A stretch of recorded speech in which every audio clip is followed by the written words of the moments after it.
Hello बच्चों, कैसे हैं आप लोग। आज हम लोग बात करेंगे बहुपद के 6वीं वीडियो आज बनने जा रहा है।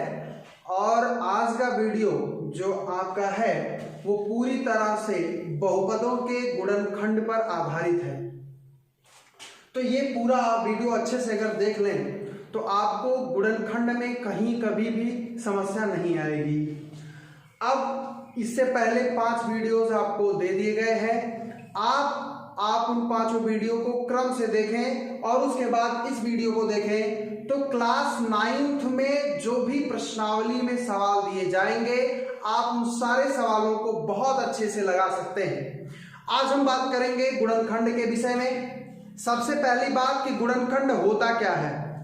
गुणनखंड होता क्या है तो जो भी बहुपद आपको दिए जाएंगे उन्हें रैखिक रूप में गुणा के रूप में व्यवस्थित करने की जो प्रक्रिया है उसी को हम गुणनखंड करना कहते हैं। जैसे आपने बहुत पहले एक आपने सूत्र पढ़ा है a प्लस बी का whole square, a square plus 2ab plus b square, ये आपने पढ़ा है।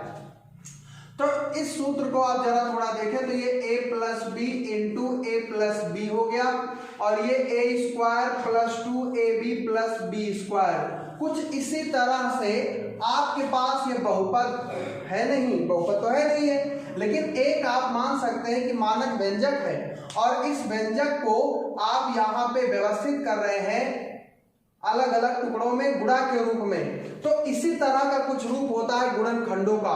गुणनखंड का अर्थ होता है कि किसी भी दिए गए बहुपद को रैखिक पदों के रूप में परस्पर गुणा रूप में लिखना गुणनखंड करना कहलाता है।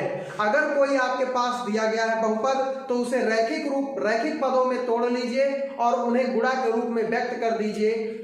जो आप गुणा के रूप में व्यक्त करें उनका गुणनफल मूल बहुपद प्राप्त हो जाए उससे, तो आप उसे कहेंगे बहुपद का गुणनखंड। आज हम बात करेंगे बहुपद के गुणनखंड में। पहला गुणनखंड, तो पहला गुणनखंड क्या होगा? फर्स्ट होगा a square plus 2ab plus b square रूप, या आप इसी को कह सकते हैं योग का पूर्ण वर्ग रूप। योग का पूर्ण वर्ग रूप क्या होता है ये? देखिए, अगर आपके सामने कोई ऐसा बहुपद दिया जाए जिसमें पहला पद स्क्वायर किसी का हो और एक और पद स्क्वायर के रूप में हो और दोनों धनात्मक हो तथा तीसरा पद 2ab के बराबर हो, तो ऐसी स्थिति में हम इस रूप का सहारा लेते हैं। जैसे मान लीजिए हमारे पास एक बहुपद आ जाए x square plus 2x plus 1। अब इसका गुणनखंड करना है तो हम यहाँ पे कैसे पता करेंगे कि यही रूप लगेगा? तो इसके लिए हम पहचान करते हैं कि सबसे पहली शर्त होगी योग के पूर्ण वर्ग के रूप को लगाने का कि उसमें कुल 3 पद होने चाहिए, पहली शर्त। दूसरी शर्त यह है कि 2 ऐसे पद आपको मिलने चाहिए जो पूर्ण वर्ग हो और धनात्मक हो, तथा तीसरा पद जो आपको दिया जाए वो पूर्ण वर्गों के वर्गमूलों के गुणनफल का दुगुना हो। तो अगर ये शर्त आ रही है तो आप लगा देंगे पूर्ण वर्ग रूप को। पूर्ण वर्ग रूप में जैसे यहाँ पे आप देखिए, एक यहाँ पे पूर्ण वर्ग x का है और एक पूर्ण वर्ग आपका 1 का है। अब बीच में यहाँ प्लस है तो प्लस लगाइए, ये x का स्क्वायर जो आपका है इसका वर्गमूल x, 1 यहाँ पे जो है उसका वर्गमूल 1, तो ये 2ab यहाँ व्यवस्थित करेंगे, 2 इंटू एक्स इंटू 1 और इसका गुणा करके देखेंगे कि क्या इसके बराबर आ रहा है। तो 2 इंटू 1 इंटू एक्स 2x, तो 2x यहाँ पे है।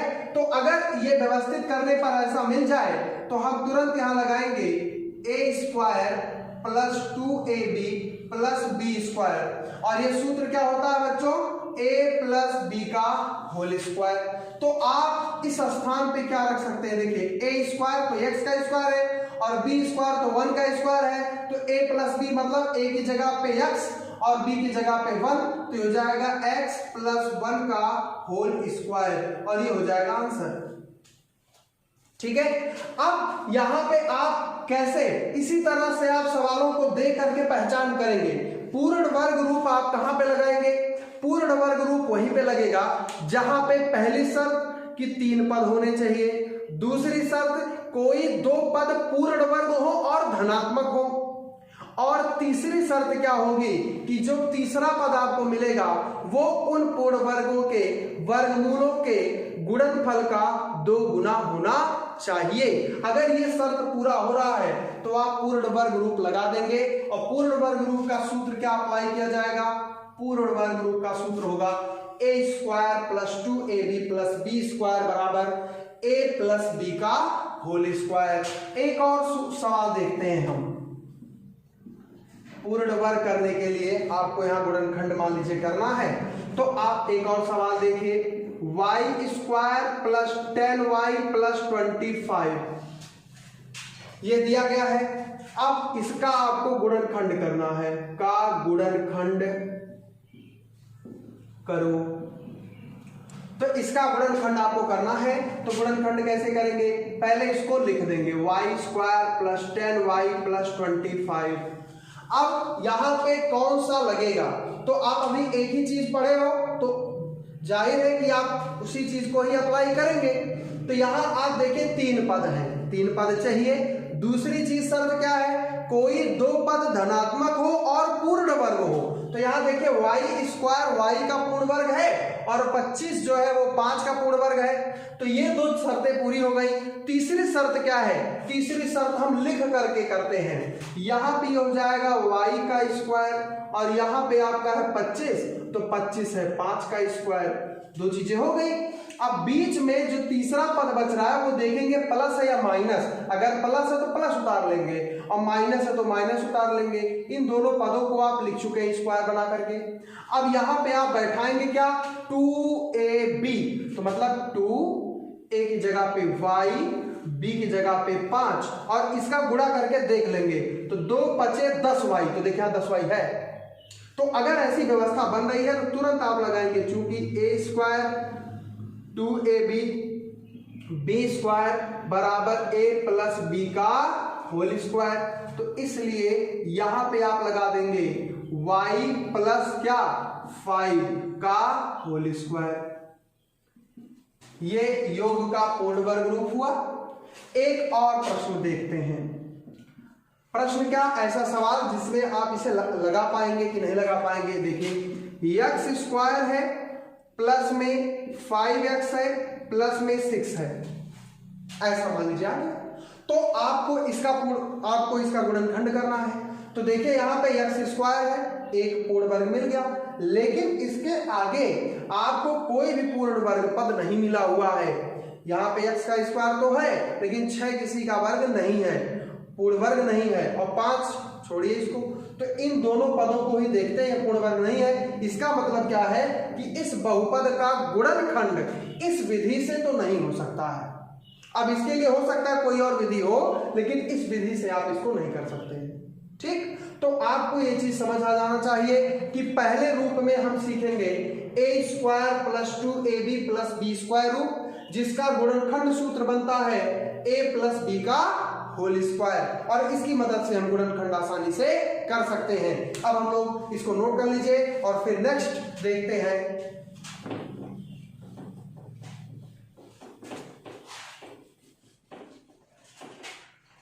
नंबर 2 में हम क्या लगाएंगे? नंबर 2 में लगेगा a square minus 2ab plus b square रूप।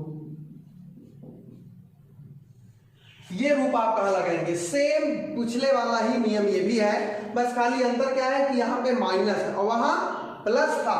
तो इसमें रूप का मतलब है कि यहाँ पे सूत्र लगता है a square minus 2ab plus b square बराबर a माइनस b का होल स्क्वायर। आप इसी सूत्र का प्रयोग करेंगे।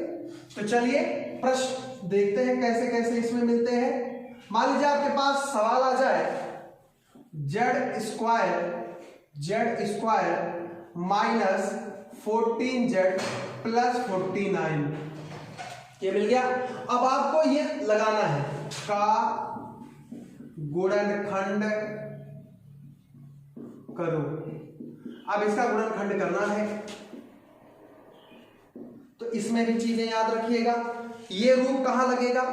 ये रूप वहां लगेगा जहां पे कुल 3 पद होंगे, जैसे पहले में थे 3 पद होंगे।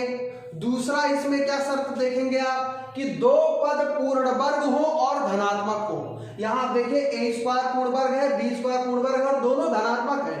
और तीसरी शर्त क्या है कि यहां पे बीच में माइनस लगा होना चाहिए और वो 2ab में आ जाए, फिट हो जाए। तो अभी चेक कर लेंगे, जब पूर्ण वर्ग सेट होगा तो उसको चेक कर लिया जाएगा। तो चलिए करते हैं। Z square minus 14 Z plus 49 है। यहां पे आपके पास 2 पूर्ण वर्ग पद है, एक है जेड का स्क्वायर और एक है 49 किसका वर्ग है? 7 का। तो ये हो जाएगा आपका जेड का वर्ग और यहाँ प्लस लगा करके 7 का वर्ग। और बीच में जैसे वहां सेट करते थे वैसे ही करेंगे। यहाँ माइनस है तो माइनस लगाएंगे 2ab, तो 2a की जगह पे जेड और b की जगह पे 7, तो हो जाएगा 2 सते 14 जेड। यहां देखिए 14 जेड है, मतलब ये इस रूप में है। सवाल को इस रूप में बदला जा सकता है और इस रूप में अगर बदला गया तो ये a square minus 2ab plus b square बराबर a माइनस b का होल स्क्वायर। इसका मतलब कि अगर इस रूप में है तो इसे हम ऐसा गुणनखंड के रूप करके लिख सकते हैं। तो यहां से a की जगह पे z, b की जगह पे 7 का होल स्क्वायर। आसान है बच्चों। एक और प्रश्न देखते हैं। प्रश्न है यक्स, यहां पे आप ले सकते हैं, कुछ और ले लीजिए, ए स्क्वायर माइनस 50a प्लस 625 का गुणनखंड। मान लीजिए हमको करना है तो पहले पहचान करेंगे कौन सा रूप लगेगा। 3 पद है तो या तो पहला या तो दूसरा। अभी पढ़ रहे हो तो यही खाली 2 पे ध्यान दोगे। अब बीच में हम माइनस है, इसका मतलब पहला नहीं लगेगा, पहला नहीं लगेगा, दूसरा वाला आप लगा सकते हैं। तो दूसरा वाला जब आप लगाएंगे तो यहां पे होगा क्या? a वर्ग है, a स्क्वायर, a का 625 का वर्ग है। तो आप अगर देखें तो 2 पद पूर्ण वर्ग है और धनात्मक भी है, ट्राई कर सकते हैं हम। तो चलिए यहां पे लिखेंगे a square minus 50a plus 625, ये हो जाएगा a का वर्ग, ये हो जाएगा 25 का स्क्वायर। और यहां पे आप सेट करोगे, माइनस हो तो माइनस 2ab की जगह पे 25। ठीक है बच्चों। अब यहां पे आप देखिए 25 दूना 50 और a का a है ही, तो यहां से आप अगर देखिए तो ये a square minus 2ab plus b square में सेट हो गया। तो ये आपका आ जाएगा a माइनस b का होल स्क्वायर। तो इसलिए आप लगा दीजिए a माइनस b की जगह 25 का होल स्क्वायर। ठीक, अब ये पूर्ण वर्ग का हो गया। अब मान लीजिए एक क्वेश्चन आपको दे दे, सस्पेंस वाला क्वेश्चन दे दे, तो मान लीजिए एक सवाल दे दे x square minus x minus 6 दे दिया।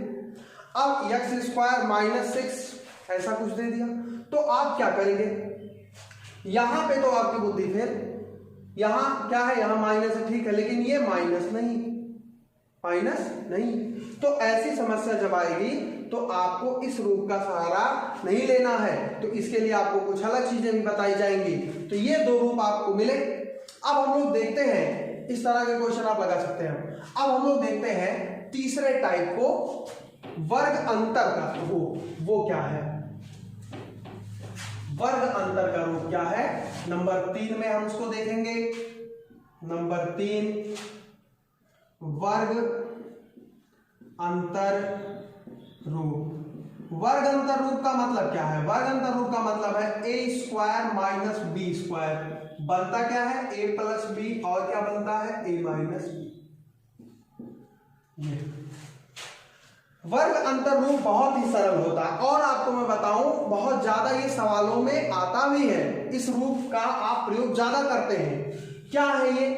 इसमें होगा क्या, केवल 2 ही पद होंगे। इससे पहले जो आपने पढ़ा उसमें 3 पद थे, यहां पे केवल 2 ही पद होगा, पहली चीज।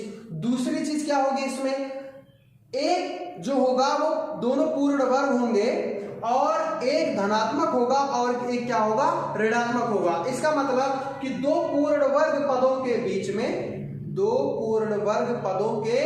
बीच में ऋण का चिन्ह होगा। सवाल देखते हैं इस पे, एक सवाल उठाते हैं इस पे। x² - 36 का गुणनखंड करो। तो x² - 36 का अगर गुणनखंड करना है तो आप कैसे करेंगे?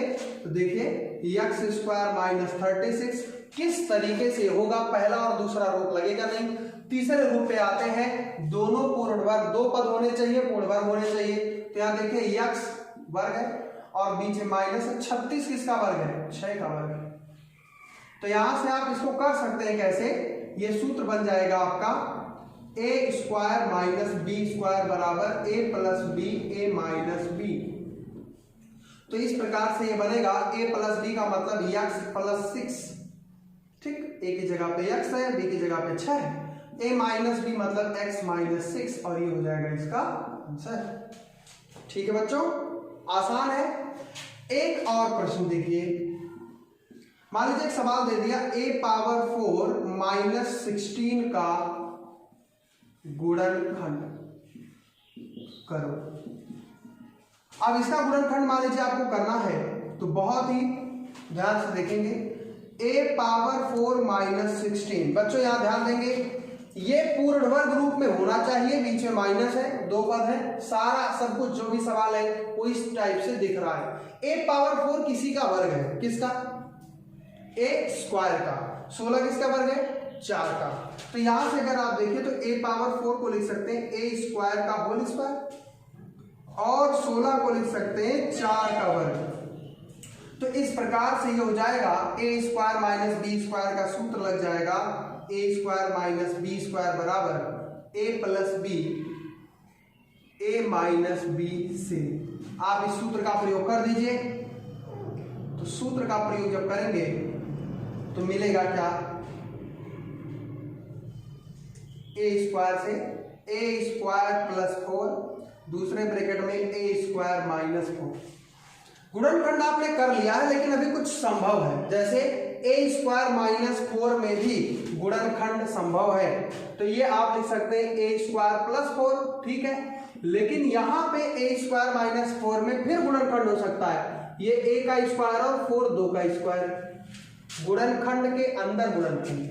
तो ये हो जाएगा आपका a² + 4 और यहां आप देखिए तो a² - b², फिर से वही a + b, तो a + 2 a - b a - 2 और ये रहा इसका आंसर। समझ गए बात? बोलिए। एक और प्रश्न देखते हैं। मान लीजिए एक सवाल दे दिया x³ - x का गुणनखंड।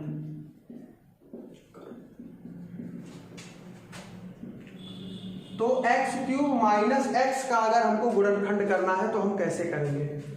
तो इसके लिए आप पहले लिखेंगे x³ - x। अब x³ - x में पहला काम ये करेंगे कि कौन सा पद कॉमन निकल सकता है गुणनखंड में, कॉमन, उभयनिष्ठ विधि। उभयनिष्ठ आप कैसे निकाल सकते हैं? तो यहां आप देखिए तो x³ और x में x कॉमन निकल सकता है, तो ये आपका हो जाएगा x² - 1।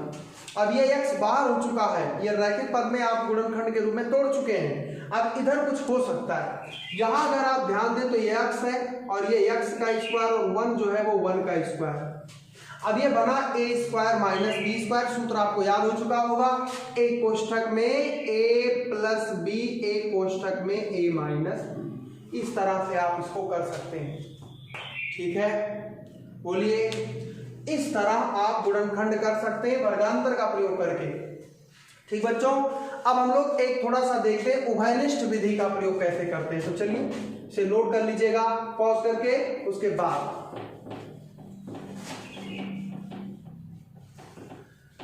उभयनिष्ठ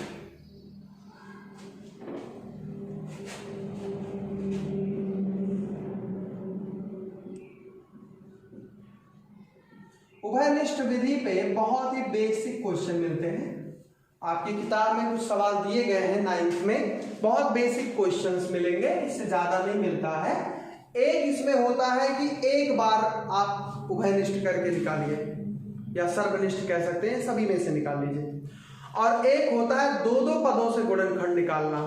तो चलिए दो एग्जाम्पल से इसको समझते हैं। जैसे मान लीजिए एक आपको प्रश्न मिल जाए,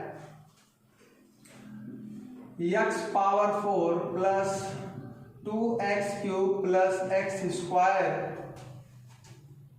का गुणनखंड करो, ऐसा कुछ मिल गया। तो आप यहां पे क्या करेंगे, ये पूरा अगर आप देखें तो एक बार नोट कर लीजिए, x power 4 plus 2x cube plus x square. इनमें देखिए सबसे पहले कॉमन क्या निकलेगा, तो देखिए x स्क्वायर सब में है, सबसे छोटी घात जो मासा होगा वो निकलेगा। तो x पावर 4 बनेगा x स्क्वायर, 2x क्यूब में से x स्क्वायर निकल चुका, तो 2x और प्लस में 1। आप खुश हो चुके होंगे क्योंकि ये भी एक फार्मूला दे रहा है, प्रथम रूप जो आपको फर्स्ट टाइप बताया गया है। अगर आप देखें तो हो जाएगा x स्क्वायर और इसके अंदर खेल होगा x का वर्ग और ये 1 का वर्ग, और बीच में आप 2ab सेट कर सकते हैं। अब यहां से ये सूत्र बन गया है आपका कौन सा, a square 2ab b square a plus b का होल स्क्वायर। तो यहां से मिल जाएगा x स्क्वायर और यहां मिलेगा x प्लस 1 का होल स्क्वायर। ठीक है, ऐसा कर सकते हैं आप। तो सवालों को आप पहले ध्यान से देखें कौन सा टाइप उसमें लगेगा, इस बात को बहुत ध्यान से आप समझेंगे। अब मान लीजिए आपके पास कोई और प्रश्न भी आ जाए।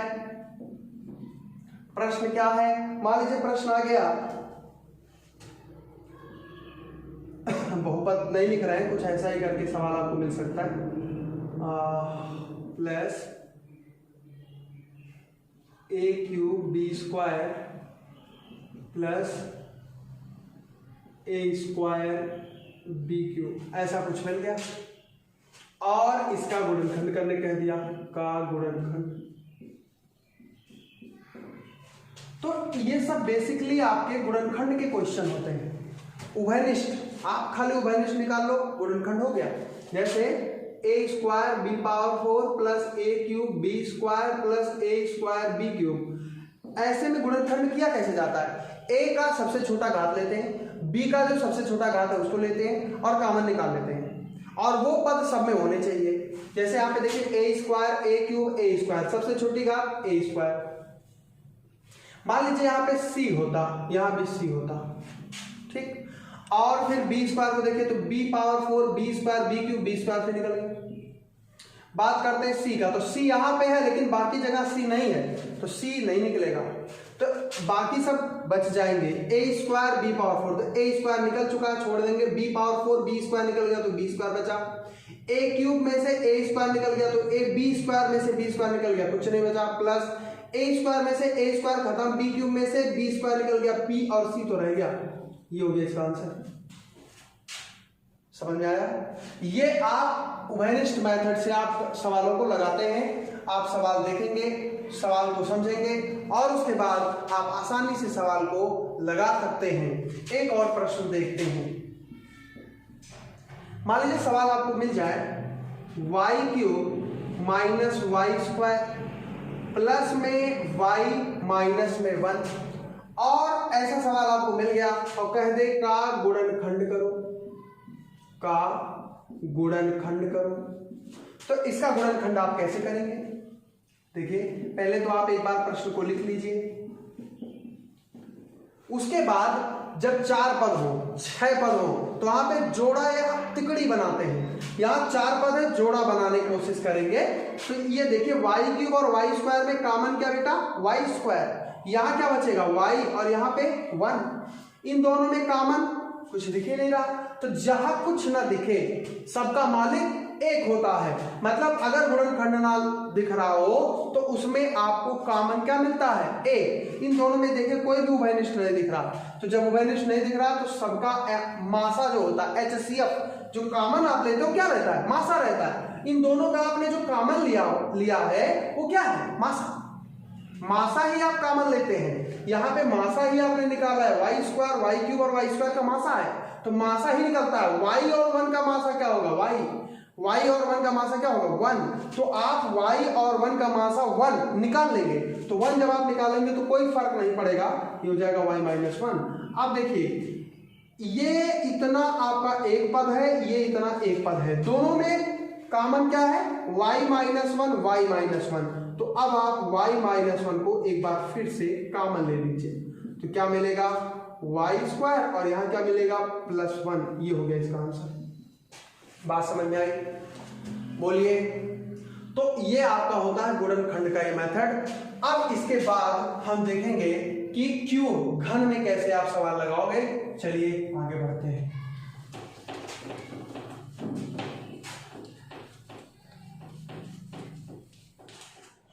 नंबर 5 है, अब सीधे मैं लिखूंगा a cube plus b cube बराबर a plus b a square minus a b plus b square root. ये गुणनखंड रूप सूत्र है। अगर आपको दो पद घन के रूप में मिल रहे हैं जिसमें एक चर पद है और दोनों घन के रूप में है, दोनों धनात्मक है, तो हम इस पांचवें रूप का सहारा लेंगे। जैसे मान लीजिए आपको प्रश्न मिल जाए x क्यूब माइनस 216 का गुणनखंड करो तो गुणनखंड करने के लिए यहां प्लस लगाइए क्योंकि प्लस का सूत्र भी पढ़ रहे हो। तो क्या करेंगे, पहले आप लिख लेंगे x क्यूब प्लस 216, दो पद है बीच में धन है, दोनों घन है, 216 किसका 6 का। तो यहां से आप देखिए तो x क्यूब है x का और 216 है 6 का। क्लियर। अब ये सूत्र बन गया a cube plus b cube का, तो हो जाएगा a plus b a square minus a b plus b square. ये सूत्र है।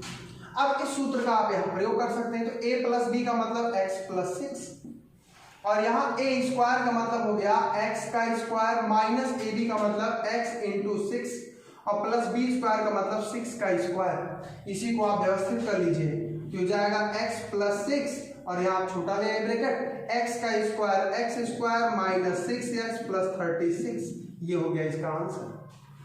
समझ में आई बात। जब भी आपको दो पद मिले दोनों पूर्ण घन हो तो ऐसी स्थिति में आप इस सूत्र का सहारा ले सकते हैं। अब इसके बाद 6वें रूप की बात करिए 6 टाइप का। तो 6 टाइप में आपको मिलेगा a cube minus b cube, दो पद बीच में माइनस और दोनों घन, तो ये होता है a minus b a square plus a b plus b square root. इसमें भी एक सवाल देख लीजिए, बड़े आसान होते हैं ये सब सवाल, आप तुरंत लगा सकते हैं। मान लीजिए एक सवाल आपको मिल जाए y पावर 4 माइनस 27 y का गुणनखंड करो। मान लीजिए इसका आपको गुणनखंड करना है। तो पहली चीज तो इस रूप में दिख ही नहीं रहा, तो नहीं दिख रहा तो पहले क्या करते हैं, कोई भी गुणनखंड करना हो सबसे पहले उभयनिष्ठ मेथड का प्रयोग करते हैं। अगर उभयनिष्ठ मेथड लग गया तो बढ़िया, उसके बाद सवाल आपका कोई ना कोई रूप दे देगा, जो मैं आपको टाइप्स बता रहा हूँ, फॉर्म बता रहा हूँ, फॉर्म क्वेश्चन को व्यवस्थित कर देगा, उसमें से कुछ ना कुछ मिल जाएगा। लेकिन पहले आपको देखना होगा गुणनखंड है तो उसमें उभयनिष्ठ संभव है या नहीं। तो यहाँ पे आप देखिए तो y संभव है, तो पहले y पावर 4 माइनस 27 y कर लीजिए, y ले लीजिए कॉमन, तो ये मिलेगा y क्यूब और ये मिलेगा 27। अब अंदर आप ध्यान दो, तो अंदर अगर आप देखें तो y क्यूब y का क्यूब है और 27 3 का क्यूब है और बीच में क्या है माइनस, इसका मतलब ये फॉर्म लगेगा। तो चलिए इस रूप में पहले इसको बना लीजिए, y हो गया y का क्यूब 27 हो गया 3 का क्यूब और ये। अब आप इसे व्यवस्थित कर लीजिए। सूत्र क्या है, a cube minus b cube बराबर a minus b a square plus a b plus b square से करते हैं तो ये हो जाएगा आपका y तो बाहर ही रहेगा, इस अंदर आप क्या करेंगे a माइनस बी का मतलब y माइनस 3 ए स्क्वायर, तो आप इसे मंझले कोष्ठक बनाइए क्योंकि यहाँ पे अंदर भी ए स्क्वायर का मतलब हो गया y का square plus a b y into 3 plus b square 3 का स्क्वायर, मंझला बंद बड़ा बंद। ब्रैकेट रखना आपको बहुत अच्छे से आना चाहिए। ब्रैकेट में ही बच्चे गड़बड़ी करते हैं, और अगर ब्रैकेट रखने का आपके अंदर कला नहीं है, आपने अच्छे से सीखा नहीं है, तो निश्चित आप फंसेंगे। बेसिक क्वेश्चंस में आप फंस सकते हैं। तो इसलिए ब्रैकेट लगाने के लिए आप ध्यान दें कैसे लगाया गया, वैसे ही लगाने चाहिए। y ये आपका हो गया y-3, ये आप देखें तो y का स्क्वायर y²। जैसे ही आप गणना करते हैं, स्क्वायर करना हो, क्यूब करना हो, ब्रैकेट अपने आप हट जाता है। यहाँ पे 3y हो गया, यहाँ पे 9 हो गया, और ये हो गया इसका आंसर। तो आप जब देखेंगे ऐसा रूप रहे तो आप इस सूत्र का प्रयोग करिए, आराम से गुणनखंड हो जाएगा। अब इसके बाद हम बात करते हैं अगले फॉर्म की।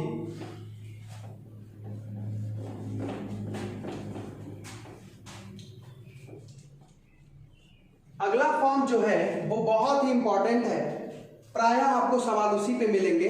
मैं एक ही बार में अच्छे से समझाने की कोशिश कर रहा हूं। वो है क्या? मध्य पद को तोड़कर। ये बहुत ही इंपॉर्टेंट होता है गुणनखंड का। मध्य पद को तोड़कर स्प्लिट मेथड ये कहलाता है। इसका प्रयोग हम कैसे करते हैं उसके पहले आपको दो टाइप देखना होगा। एक टाइप मैं इधर बता रहा हूं, एक टाइप मैं इधर बताऊंगा। क्या है देखें, x² plus minus bx plus c एक रूप है, और एक है x² प्लस माइनस bx और माइनस। दो रूप इसमें आते हैं। अगर आप ध्यान दें तो 3 पद है। आपने पहला और दूसरा रूप जो पढ़ा है उसमें भी 3 ही पद थे, यहां भी 3 ही पद होगा। जब वो दोनों फेल होंगे तब इसी की मदद आपको लेनी होगी। और मैं बताऊं, अगर 100 प्रश्न गुणनखंड का आप लगा रहे हैं अपनी किताब से, तो कम से कम 70 से 75 सवाल आपको इसी पर मिलेगा, या तो इस पर या तो इस पर। ध्यान देने वाली बात इसमें क्या है, यहां पे सारा खेल प्लस सी और माइनस सी निर्धारित करते हैं। क्या किया जाता है इसमें, ध्यान देंगे। पहला काम इसमें क्या करते हैं बाबू, पहला काम ये करते हैं कि अगर ऐसा दिख रहा है तो ये जो आपके पास अचर पद है और ये जो x² है, इसके पहले अगर कुछ है तो आप c और इसके अचर पद का गुणा कर लेते हैं और गुणनफल पता कर लेते हैं, जो भी आ जाए। जब आपको गुणनफल पता चल जाता है तो b को आप इस प्रकार तोड़ते हैं। किस प्रकार? इस प्रकार तोड़ते हैं। यहां क्या है, प्लस जोड़ने पर b तथा गुणा करने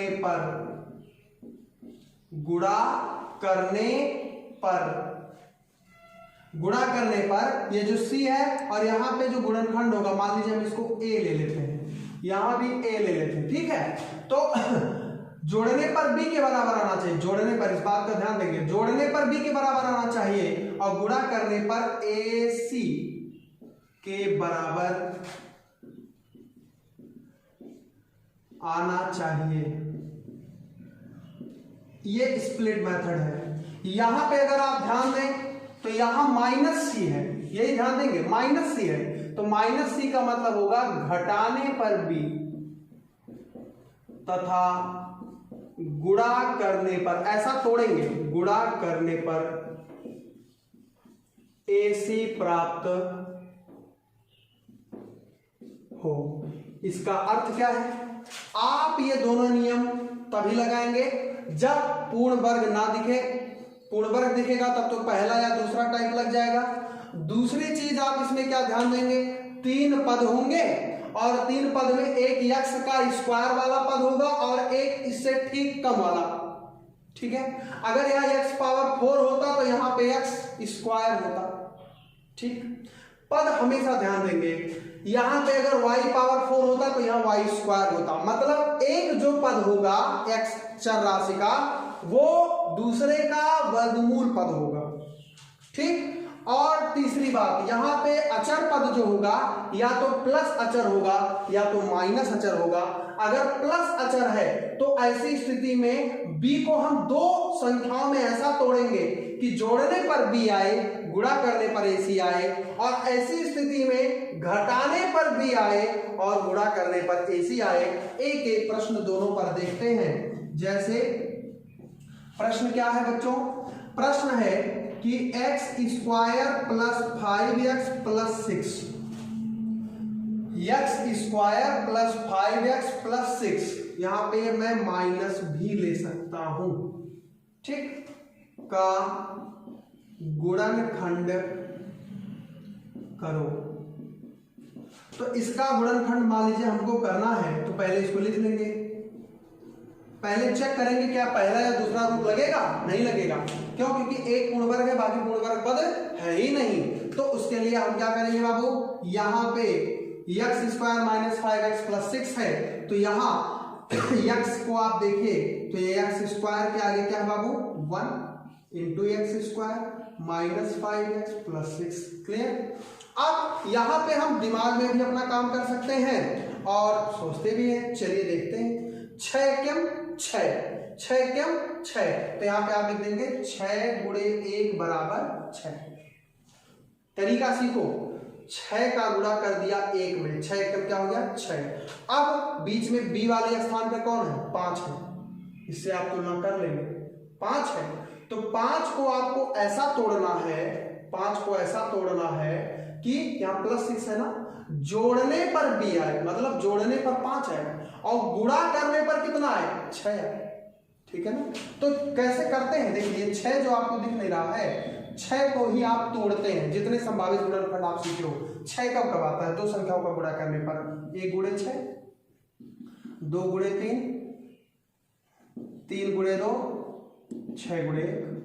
अब यहां से ही इन 4 मिले हैं, इन चारों में से ही कोई आप उठाएंगे ऐसा जिसको जोड़ने पर 5 आ जाए। तो यहां पे आपके पास 2 ठो है, इसको भी आप उठा सकते हैं, इसको भी उठा सकते हैं, वैकल्पिक है। तो कोई भी आपके पास ऑप्शन है, कोई एक उठा लीजिए। तो चलिए हम लोग पहला दूसरा कोई भी एक उठा लेते हैं, दूसरा उठा लेते हैं, तो ये हो जाएगा आपका 1x स्क्वायर, वो खाली x स्क्वायर लिख दो, ये प्रश्न का हिस्सा नहीं है, खाली समझना है। और यहाँ पे माइनस लगाओ 5, तो देखो कैसे लिखते हैं, ये ऐसे ब्रैकेट लगाया जाता है, यक्स है तो यक्स, मतलब ये जो ब्रैकेट आप लगाएंगे खाली 5 के लिए लगा रहे हैं। तो 5 के स्थान पे क्या लिखेंगे, 2 धन 3 लिख सकते हो, 3 धन 2 लिख सकते हो, जो भी, चलो पहला लिखा 2 धन 3 हो गया, और यहाँ प्लस 6 है तो यहाँ प्लस 6, ठीक।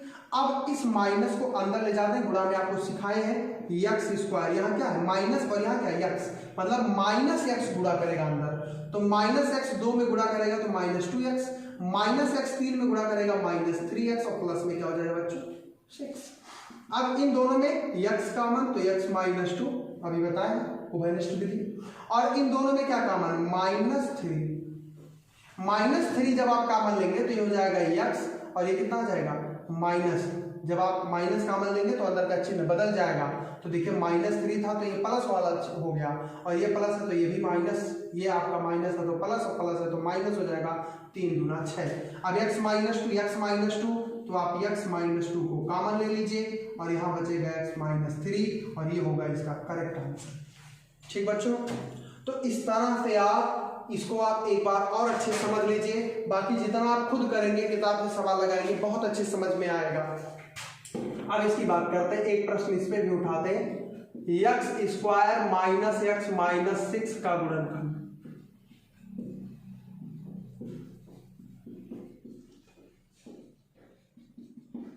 तो इसे एक बार आप लिख लीजिए। अब आप देखिए कौन सा रूप है, अचर पद को देखते हैं, अचर पद देखिए माइनस की, तो इसका मतलब क्या है कि x के आगे का जो गुणांक है उसको ऐसा तोड़ना है, ऐसा तोड़ना है कि गुणा करने पर 6 आए, और घटाने पर x का गुणांक 1, घटाने पर 1 आए। तो करते क्या है, यहाँ पे क्या हमारा, एक बार लिख लेते हैं और नीचे लिखे, तो जाएगा 1x square minus x minus 6, ठीक। तो यहाँ पे अगर आप देखिए तो गुणनखंड करिए, 1 गुणे 6 बराबर 6, मैं माइनस से मतलब नहीं, चिन्ह से कोई लेना देना, चिन्ह काली क्वेश्चन पकड़ नहीं लिए, ठीक। अब यहाँ पे हमको क्या मिला 6, अब 6 को तोड़ना, 6 के 6 हो गया, ठीक है, वेरी गुड, 6 के 6। अब 6 को हम तोड़ेंगे, अब 6 के हम सभी संभावित गुणनखंडों को लिख लेंगे, तो हो जाएगा 6 के 6, 3 दूना 6, 2 तिया 6, ठीक है, 1 गुणे 6, यही होगा। अब यहां हमारे पास क्या है, 1 है, इसका मतलब इस 1 को हम तोड़ेंगे, घटाने पर 1 आना चाहिए, इसका मतलब कि इन चारों गुणनखंडों में से कोई एक ऐसा गुणनखंड लेंगे जिसको घटाने पर एक आ जाए। तो यहां पे आप देखिए घटाने पर कौन एक आएगा, ये 3 में से 2 क्या 1। कभी भी गलती मत करिएगा 2 में से 3 या -1, माइनस से हमें कुछ लेना देना नहीं है। जो मैं नियम बता रहा हूं बिल्कुल बहुत ही बेहतरीन है, आपको चिन्ह के पीछे पड़ना ही नहीं है, आप खाली पद को देखिए, ठीक है। आपको एक से मतलब, ये क्या है वो सवाल के ऊपर है, सवाल बाद में सेट कर लेगा, आप खाली एक से मतलब रखिए। एक कब आएगा, जब 3 में से 2 घटाएंगे 1 हो जाएगा, तो हो जाएगा x² माइनस अंदर लिखेंगे 3 - 2x - 6, जैसे यहां लिखे थे वैसे वहां लिख दिया। अब इसको अंदर ले जाइए, तो देखिए x² माइनस 3x है ना, माइनस माइनस प्लस 2x - 6, समझे। अब इन दोनों में कॉमन क्या है, x -3, इन दोनों में कॉमन क्या है 2x - 3, क्या मिला x + 2 और क्या मिला x - 3, ये हो इसका, ठीक बच्चों। तो ये कहलाता है मध्य पद को तोड़कर गुणनखंड करना। तो मध्य पद को तोड़ करके आप गुणनखंड करना सीख लिए हैं। बहुत सारे सवाल आपको किताब में मिलेंगे, आप मध्य पद को तोड़ करके लगा सकते हैं, ठीक बच्चों। अब इतना आपको बताया गया मध्य पद को तोड़ करके। अब आगे हम लोग ध्यान देंगे, अगली क्लास में आप एक क्लास और लेना होगा इसमें, उस क्लास में मैं आपको क्या क्या बताऊंगा उसको आप जान लीजिए। अभी इसमें गुणनखंड में शेषफल प्रमेय, गुणनखंड प्रमेय और एक बहुत ही बेहतरीन चीज है पूर्ण वर्ग बना करके गुणनखंड करना, बहुत ही महत्वपूर्ण क्लास वो होगा। तो उसके लिए हम लोग एक नया वीडियो बनाएंगे हम आपके लिए, तो उसको आप देखेंगे। लेकिन आज जितना बताया गया है इससे आप प्रश्नों को आसानी से हल कर सकते हैं, उसे आप हल करिए। बाकी चीजें हम लोग नेक्स्ट क्लास में देखेंगे, वहां पे आपको बताएंगे कि कैसे पूर्ण वर्ग बना करके गुणनखंड होता है, शेषफल प्रमेय क्या है, गुणनखंड प्रमेय क्या है, और उससे संबंधित और भी चीजें और क्वेश्चन साथ साथ एग्जाम्पल बताते चलेंगे। तब तक के लिए आप अपना जो भी सवाल इससे लगा सकते हैं आप उसको लगाते रहिए।